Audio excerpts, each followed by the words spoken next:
DJ बुध Singh बराबी sound school टोला। हाय वो कुसुम सा गेड़ा है यार, कुसुम सा गेड़ा है यार, अरे झंझा ससुराल गजा दे गेड़ा है, अरे झंझा ससुराल गजा दे गेड़ा है,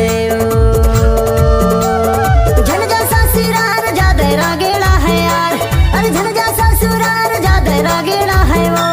अरे झंझा ससुराल जा दे गेड़ा है वो, हाय वो कुसुम सा गेड़ा है यार, कुसुम सा गेड़ा है यार, अरे झंझा ससुराल गजा दे गेड़ा है,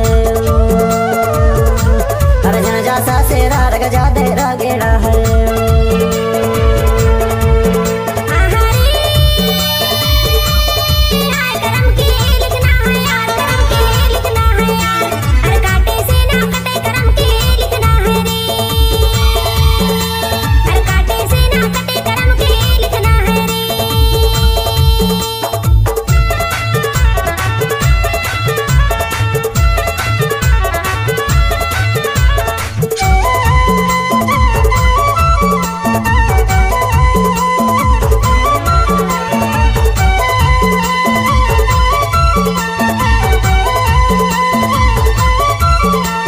डीजे बुध सिंह बराबी साउंड स्कूल टोला।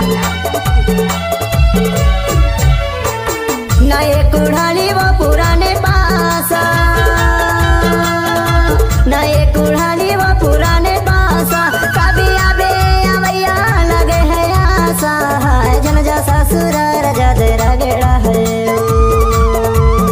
कभी आबे अवैया लगे है आशा, झंझा ससुराल जा दे गेड़ा है,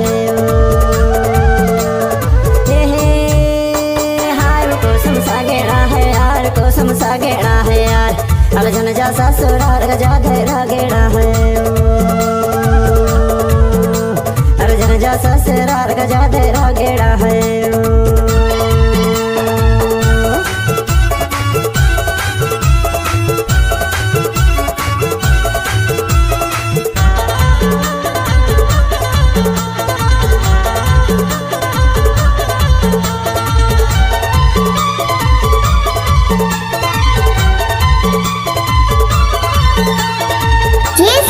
जो आप सुन रहे हैं मिक्स किया है बुध सिंह बराबी स्कूल टोला वाले।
डीजे बुध सिंह बराबी साउंड स्कूल टोला।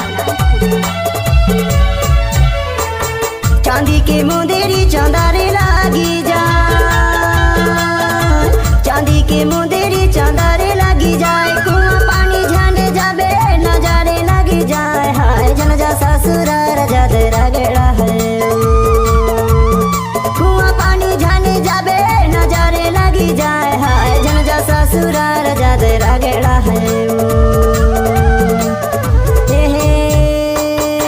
कुसुम सा गेड़ा है यार, कुसुम सा गेड़ा है यार, अरे झंझा ससुराल गजा दे गेड़ा है,